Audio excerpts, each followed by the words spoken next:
All right, so this video is just about 5 quick tips that will save you time and will help you get over some of the barriers that Codex brings you, just from my experience that I've been finding. And I think these are things that will just help you get over a lot of maybe limitations that you have. And they're pretty simple, but I just will share them with you. So calling Codex 102, 5 quick tips.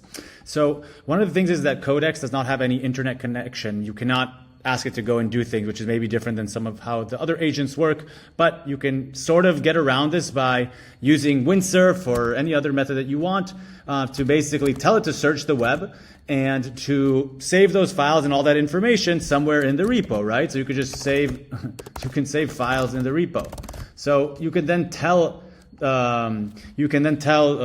Codex to go ahead and, when whatever tasks you're giving it, tell it to reference those files. So that can be unlimited. So now you don't even have the issue of internet connection, because you can just, before that, give it all the context that it needs, and that can be as big as you want. So that saves the internet connection issue that people are wondering about. And then that also saves the limited input connection, where there's a certain amount of words you can give it. You can't give it an encyclopedia. It's limited, I think, to like a long essay or something. So this is the same way that you can just get over these 2 hurdles, which are really big hurdles.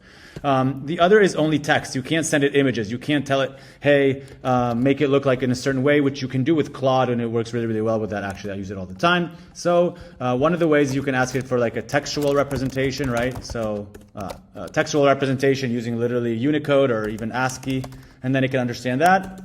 Or you could also just get a image to text, right? So you can, there's all these tools, even ChatGPT itself. You can say, hey, convert this image to instructions that could be useful for Codex, and even tell it to look up what Codex does, so it'll have some more info on. So that solves that, and you can represent images in text. And another thing that I like doing, and I think I recommend, is creating like a mini tasks checklist. Ask it to create a text file and to just update that along or after when it's done.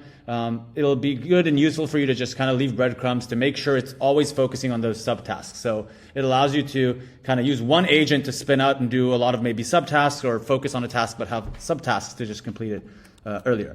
And then agents MD, just organization, tracking, right? Agents MD, so just like a lot of these agents work, or a lot of these flows today, use this file to give it information to save time and errors. So it's worth spending the time in here, keep on incrementing it, adding things that you find useful to just save the time in terms of how these agents will work. So there is a lot of ways that you can just easily update and improve, but these are the main ones that I think are super important to just help you go super fast, super quick. Yeah, I'll be sharing a lot more stuff as I find along, but hopefully that was useful.